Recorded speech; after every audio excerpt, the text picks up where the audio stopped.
नमस्कार मंडळी. मग काय झाला की नाही मटणाचा बेत? कसं आहे माहिती का, नॉनव्हेज प्रेमी असाल तर जरा तरी वासाला लागतं. आणि आहो आहेत नॉनव्हेज प्रेमी, तर त्यांच्यासाठी दसऱ्यानंतर हा बेत केला होता कोल्हापुरी पद्धतीने. पण काहीतरी वेगळं विशेष आहे या मटणामध्ये, म्हणजेच माझ्या हातचा हा सिक्रेट मसाला. या पद्धतीने कोणीही बनवलं नसेल, पण माझ्या या पद्धतीने तुम्हीही एकदाच बनवून पहा.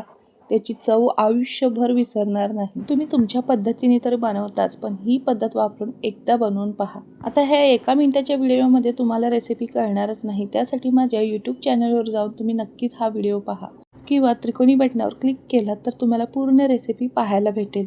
मस्त झणझणीत तांबडा रस्सा, झणझणीत चरचरीत मटण सुक्क, त्याचबरोबर कोल्हापूर, सातारा, सांगलीमध्ये गाजणाऱ्या मटणाच्या ताटामधील आळणी भात, पांढरा रस्सा, आळणी रस्सा, त्याचबरोबर मटण खरडा. मोठ्या व्हिडिओच्या कॅप्शनमध्ये ह्याची लिंक दिली आहे, नक्की पहा बरं का. धन्यवाद.